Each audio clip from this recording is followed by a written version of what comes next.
This is Otsukimi. Who else would it be? This is the Knowhere update. This is not a mini market update. So this is the full update that I post in Knowhere Discord. This is a replacement video. As you might know from my casual crypto and coffee videos, I used to post those, but both of these videos usually cover the same content roughly. There's a ton of overlap. There are differences, but by and large, it was mostly the same type of content and posted on the same day as well. So I went ahead and got rid of the casual crypto and coffee because it was the lowest engaging of the two. You guys seem to like the Knowhere based videos better. So we're kind of go over that. So this is the Knowhere update, of course. And we're going to cover basically a midweek perspective on Bitcoin, Ethereum, Solana, XRP, and Dogecoin, and some other alts as needed. We'll look at some other, some Bitcoin dominance theories, perhaps, whatever kind of on our mind. It'll vary, right? So, and if you're not familiar with what's going on, I am doing a lot of changes, and that's probably also why you've noticed me skip a day or two here and there. Is because I'm trying to do logistics with all these videos as well. So all that being said, to kind of do a small recap, observations with Otsu is my most popular video. Those are on Monday mornings. Those are the weekly, basically a weekly perspective video. I look at the weekly open, the previous weekly close, and give my weekly perspective, and with a daily in mind too. These Knowhere updates are on Wednesdays generally, and they're going to cover the midweek update. And I'm going to have two other video series on the side. I haven't decided what they're going to be, but they are going to be more topical and more education based versus market based. I have a lot of market videos. And so I also have the mini market videos. Those are about 5 minutes each. Those are on Monday, Wednesdays, and Fridays. I might do this to Monday, Thursday, and Friday. So that way the market updates on Wednesdays can be fully watched. So with all that being said, we'll get right started. I got a lot of content to share, but it's, the night's, the night's already here, and I am on a time constraint, so I'm gonna try to fit all I can in, and we'll just get right started with that. All right, so first things first, I'm gonna talk like from a market perspective and kind of go into Bitcoin. We're already on Bitcoin here on the charts, but we had a pretty big good red week thus far, and really for the past couple days. It is Wednesday, so the rest of the week is starting to come in, but we had a pretty crazy past couple days. And I might just kind of venture on over to the total just to kind of take a look at this. I don't really do total too much anymore, but let's go ahead and go to the price range. I can never find it anymore. But we've had about 3% move for the past 2 days. Now, typically that's nothing to shake at, and I part of me wants does agree with that wholeheartedly, right? Like I don't think 3% is a big move considerably at all. Now, that being said, this has been a pretty choppy market thus far, and so 3% tends to have a better impact lately. So that's kind of what's on the table, right? There's a lot of perception, and honestly, like a lot of alts have gone down pretty significantly. We can kind of go through some of these. Like Matic has went down a lot. Atom, and some of these have dropped more than others. Like Shib has done pretty poorly the past 5 days. That was an old position. And so you can see here that things are going down quite a bit, and that's our algo position and Knowhere that got stopped out, and that happens. And it happens. There's no reason to make excuses for that. So go ahead and go to the Bitcoin dominance chart and kind of cover this a little bit as well. My idea was is that we would probably try to break above this into this trend line category. I wasn't necessarily sold on this trend line, however, and you can see that we've pretty much effectively broken that. We can try to make this work with a 3 day, but it kind of works, but it kind of doesn't. And I'm just not a big fan of trying to make that work, like trying to force that. So for all intents and purposes, for now, the dominance theory isn't going to work, at least the way that I thought. We could try to look at on the 1 week, and that is probably okay for now. If this holds above, we can probably look into that, and that would probably mesh well with all this as well. But I just consider this pretty much null for the time being. But we'll go ahead and look at some other coins, and we'll start with Bitcoin, of course. But as far as the market, Hasn't really done too well. Now, can the market recover? Where are we at with this? What are some ideas that I had before? I had talked previously in the mini markets and in observations that we might see a dip, that I'm looking for opportunities, and I think we have some of them here and now. So we're just going to let's just go over these together. And so we're going to transition to this fully into Bitcoin. All right, so going on to Bitcoin, this is the weekly so far, pretty poorly, but that's just how it is. As far as the midday goes, we had this drop here, and one thing that I had mentioned before, and I'll draw it out again, is we had this wedge, right? And here was the other half of that wedge, and so we're pretty much right on the retest point. Like, this isn't nothing unusual to me. I had mentioned in a previous video this week that we would probably see a 3% drop on Bitcoin, and it looks like that I was correct. Like, we have 2.75 down from the very bottom, so we're roughly right where I wanted to be. And now, if you guys know, if you guys knew about my positions in Discord, you knew that I had a Bitcoin long, and that also got stopped out as well. And I'm okay. Like, I took a risk with that wedge break, and it didn't turn out, and that's completely okay. I'm okay having contrary ideas and execution on that. That doesn't make things any less valid or what have you. So we had the break didn't work out, and now we're retesting that break, and everything seems just fine. So nothing really too much to be concerned about. We still haven't gone above here. On the RSI, the break on the bearish cross is concerning. So overall, I am concerned about this if we go a little bit lower. There's two key things that I'm looking at. The first thing is actually a huge trend line that we have just met, and the trend line basically starts all the way from the lows from 16.4, and we had another touch at roughly at 20,000 even, another one at 25 60 25, pretty much 25 even. And so now we kind of have this confluence point of like three different areas between the wedge retest points and the trend line, and so we'll see how that goes. And based on my experience, these things do tend to break, mainly because the slope's too high, and just long term, those don't tend to work out too well. But the thing is, you have to maintain position, and that's the hardest thing, right? You can't.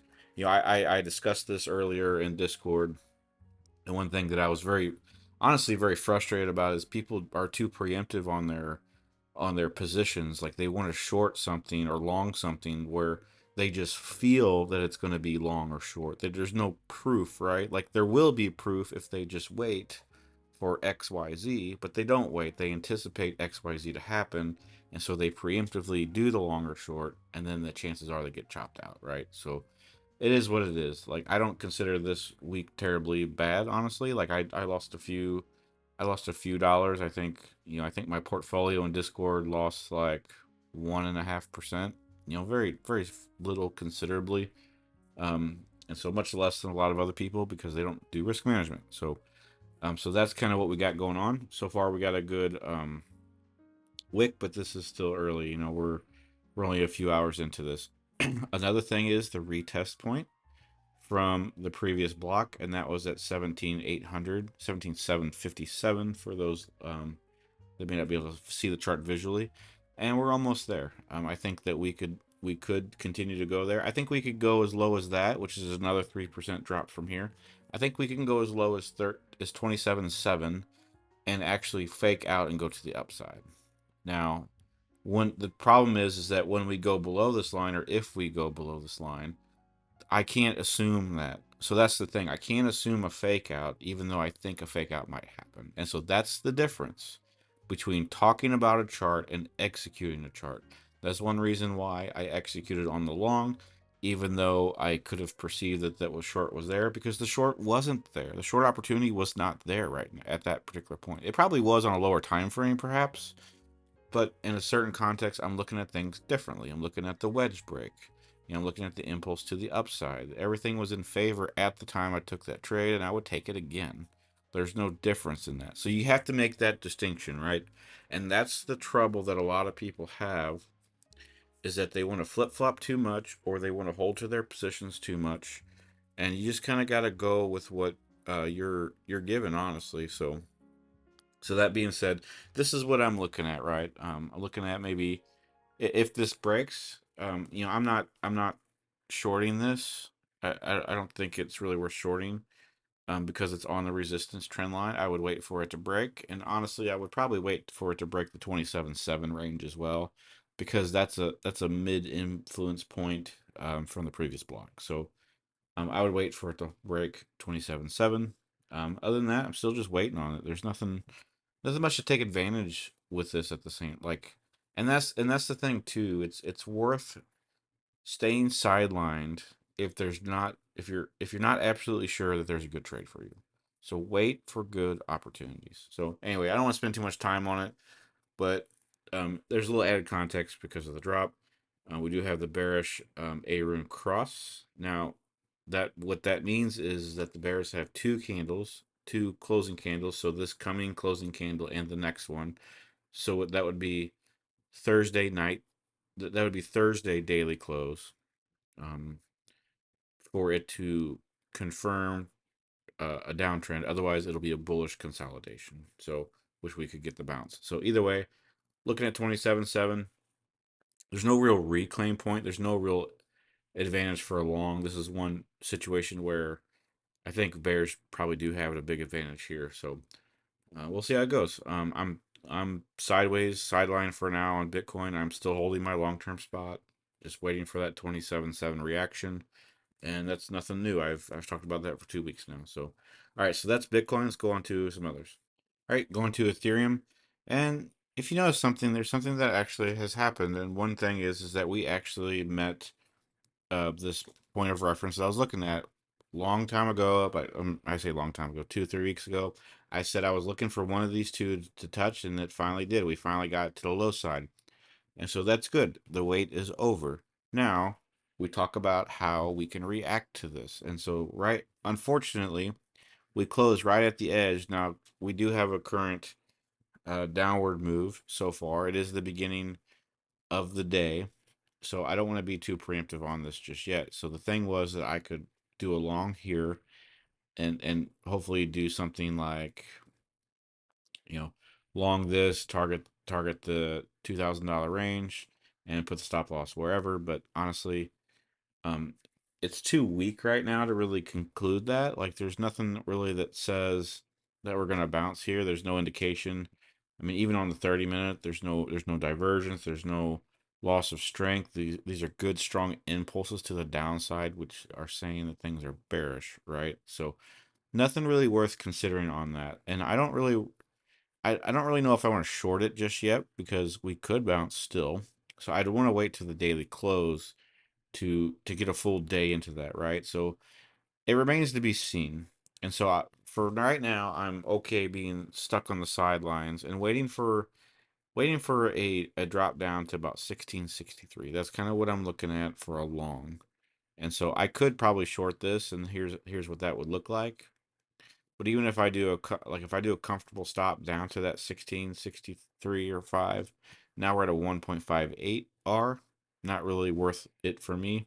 We could kind of shrink that down to maybe that first bearish impulse, and that would be about 2.5. That would be good.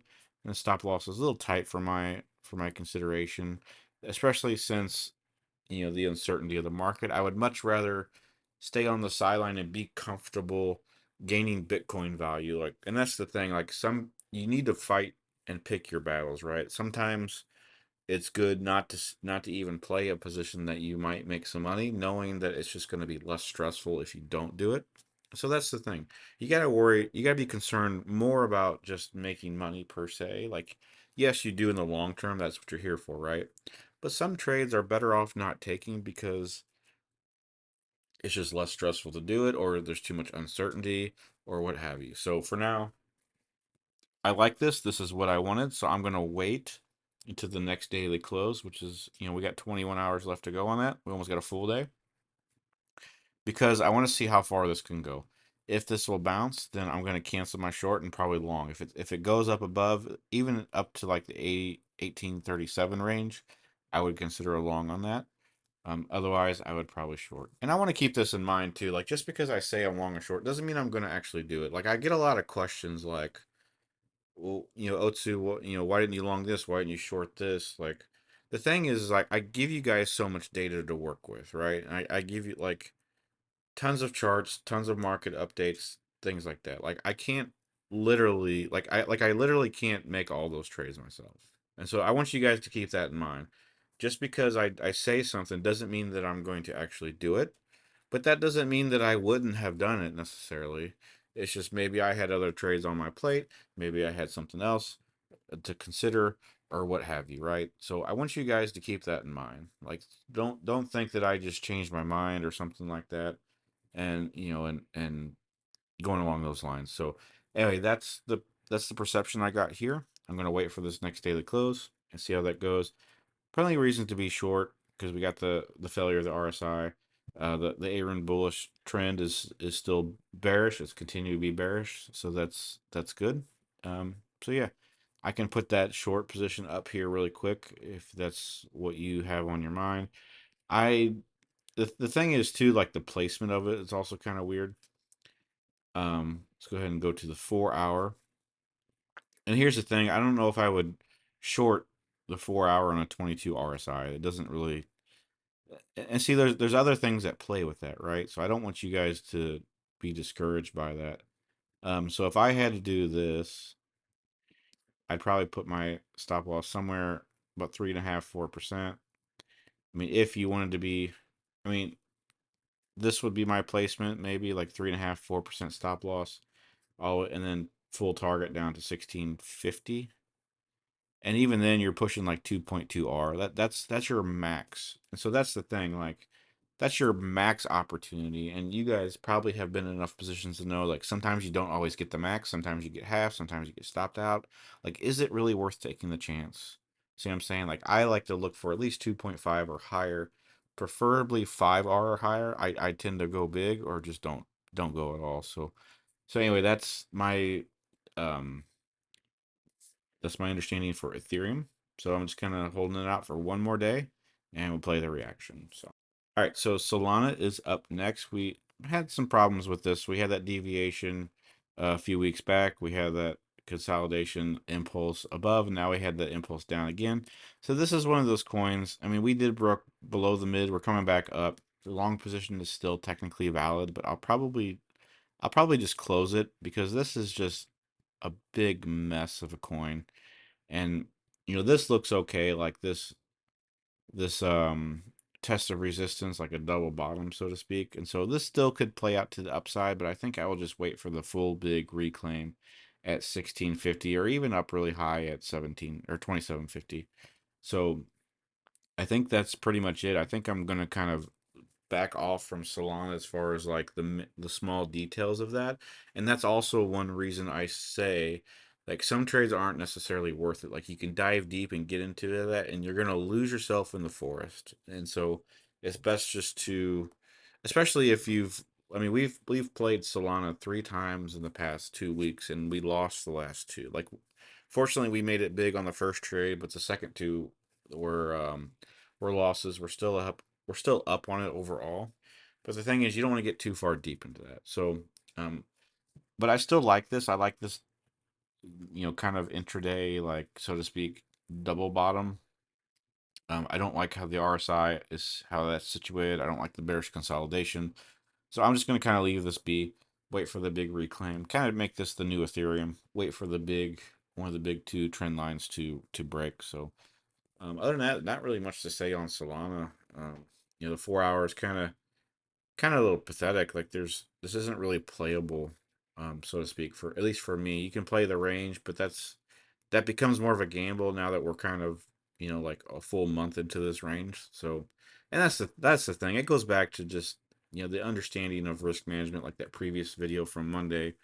Understand when not to trade. Like it really is that simple. Like I can tell you that I've made more money this year, and most of my money this year was made in the month of January and in the month of June, like May, late May, early June. That's it. I I didn't trade at all on my vacation, which was April, pretty much the entire month of April, um, and first half of May. I didn't trade much February and March, and that's because there's nothing to trade. And guess what? I'm still profitable. I'm still way more profitable than it seems like other people are, and that's not a brag or nothing like that. That's just me saying there's a time to trade, and when the market is good, you hit it with all you can, right? So like, it's like I don't know. Everybody lives different places, right? But I have 4 seasons here, and there's a time when the weather's nice, you go out, you go hang out, you go to the pool, you go do something nice, you go to a barbecue, things like that. Like you don't go to the pool during the wintertime, right? That's where you go ice skating, and you don't go ice skating in the summertime. So that's the thing. Like, there's a time for all these things, and I'm telling you, like, you will be surprised how often good traders don't actually trade because they gotta wait for proper conditions. And so that's kind of what I'm saying here. The conditions are not ripe.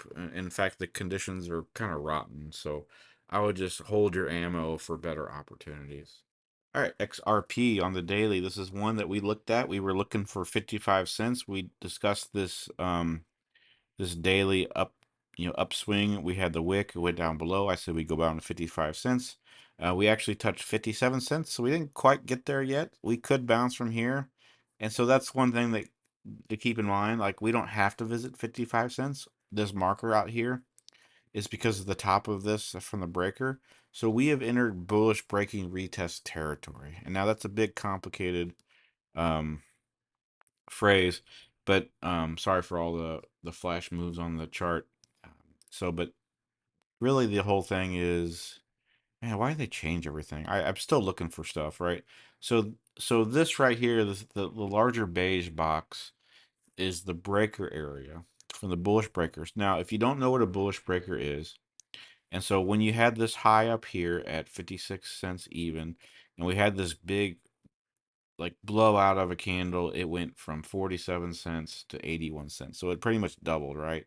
The problem is once we blew past um just get rid of this too. Once we blew past this, we blew through an order block. And when you blow through an order block, that breaks it, so to speak. And so that's what I call a breaker. And this was a bullish breaker because it was a bullish break through the price action. Now the problem is that creates an entire 40 cent area here on XRP that has gone untested, and it needs to test. It needs to. 99% of the time it gets retested. 95% of the time it gets tested towards the top of the range. And so this setup right here at 58 cents, 58.5 is the top of the range. The bottom part of it is the 57 cents. And so we've touched both of these. And so technically this could bounce. I'm open for this bouncing. It doesn't have to visit 55 cents because the breaker touch has been effective. Now, there's no divergence here on the 12-hour, but this still looks good. The reaction looks good so far. There's no divergence on the 4-hour as well. There is, I'd say this probably is a divergence on the 2-hour. Let me check here. Um, yeah, I mean, this is divergent in nature. It doesn't have a good follow through just yet. So I would look for this. If you're at a short in XRP, I think this is a good area for it to close, or to maybe take some profits if you have some that you have not closed yet, to lock in some profits there. But overall, we could see a reaction about this. I think XRP looks the healthiest of the bunch so far. And so we'll see how that goes. I still think that we could go lower, but I think for now, I think that thesis has completed. And so we'll see how that goes. Overall, I like this. Sometimes it does go down as low as the 55 cent mark. That's the bottom. That's like the really bottom of the breaker. And sometimes it does go down way back to the origin, which is 47 cents, which I don't think it will. This is pretty lock solid. But it can happen. I'm not saying it won't, but I like this so far. I like the reaction so far, and I hope it does well. But XRP definitely looks the better in my opinion, despite the fact that Sol's up 2% and XRP is still at 0. So all right, so Dogecoin is next. All right, so here's Dogecoin on the 12-hour. We can kind of go up to the 1 day. There's an old position as well, so nothing. Let's get rid of all this. There's not a lot going on here. This was pretty bad to begin with. So we kind of had this retesting area. We had the impulse. Now we kind of not quite a deviation because we spent some time above it. but now it broke through this support structure, broke down through the RSI. It's trending bearish on the A rune, so there's a lot of unfortunate things on this. So I don't think it's really worth holding on to much anymore. There is something here that's worth taking note of, is this point at 6.5 cents. And you can see that it pretty much covers the whole setup here.